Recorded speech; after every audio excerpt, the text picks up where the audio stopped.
Good morning students. आज हम जलाते चलो दीप पाठ का अध्ययन करेंगे। पाठ 10 जलाते चलो। पाठ परिचय। आज संपूर्ण विश्व में स्वार्थ का साम्राज्य फैला हुआ है। लोग अपने हित के लिए कोई भी अनैतिक कार्य करने पर तुले हुए हैं।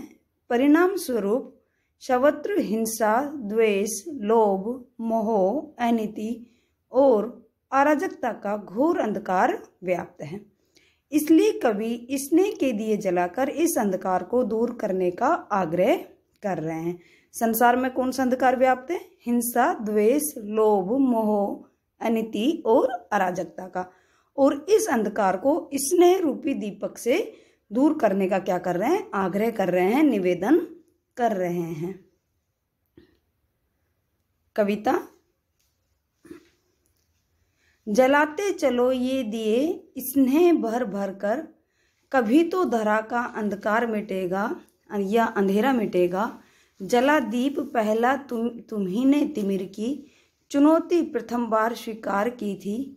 तिमिर की सरित पार करने तुम्ही ने बना दीप की नाव तैयार की थी।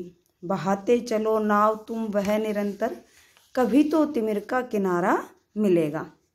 जलाते चलो ये दिए स्नेह के भर भर कर, कभी तो धरा का अंधकार मिटेगा। प्रस्तुत कविता के माध्यम से कवि लोगों को स्नेह रूपी दिए जलाकर पृथ्वी पर व्याप्त हिंसा, द्वेष, लोभ, मोह, अनीति और अराजकता के अंधकार को दूर करने के लिए कह रहा है। कवि मनुष्य से कह रहा है कि आप स्नेह रूपी दिए से इस पृथ्वी पर बुराइयों रूपी अंधकार को दूर करो। किससे बुराई रूपी अंधेरा किससे दूर होगा? स्नेह रूपी दीपक से। जला दीप पहला तुम्ही ने तिमिर की, चुनौती प्रथम बार स्वीकार की थी।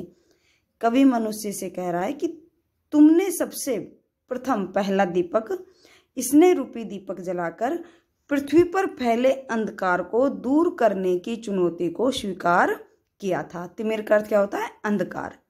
तो तुम्ही ने सबसे पहले क्या किया था? स्नेह रूपी दीपक के माध्यम से अंधकार रूपी अंधेरा, बुराई रूपी अंधकार को दूर करने की चुनौती को स्वीकार किया था। तिमिर की सरित पार करने तुम्ही ने बना दीपक की नाव तैयार की थी। सरित का अर्थ क्या होता है? नदी। और तिमिर का अर्थ अंधेरा।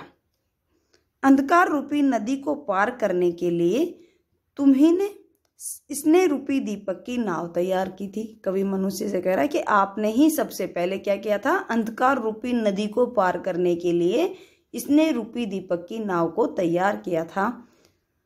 बहाते चलो नाव तुम वह निरंतर, कभी तो तिमिर का किनारा मिलेगा।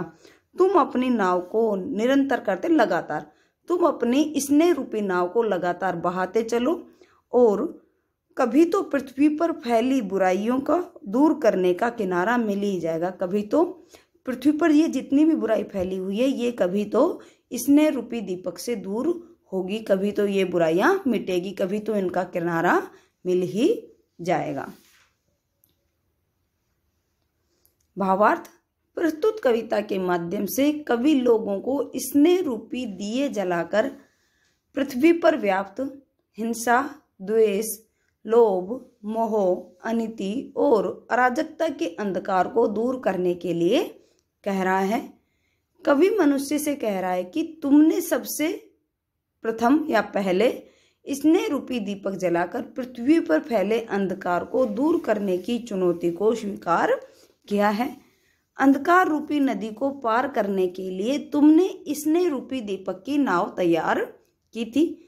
तुम अपनी नाव को लगातार बढ़ाते चलो, कभी तो पृथ्वी पर फैली बुराई को दूर करने का किनारा मिल ही जाएगा। श्रुतलेख, साक्षी, तिमिर, निशा, शिला। वाक्य निर्माण। साक्षी, इस घिनौने कृत्य का कोई साक्षी न रहा। तिमिर, सूर्य उदय होते ही तिमिर दूर हो गया। निशा, निशा ढल गई। शिला, ये मंदिर एक पत्थर की शिला से बनी हुई सबसे बड़ी मूर्ति के लिए प्रसिद्ध है। लिंग परिवर्तन। महोदय, महोदया। गायक, गायिका, शिक्षक, शिक्षिका, रुद्र, रुद्राणी। वचन परिवर्तन, गुरु, गुरुजन, शाखा, शाखाएं, दाल, दालें, पाठिका, पाठिकाएं। Thank you class.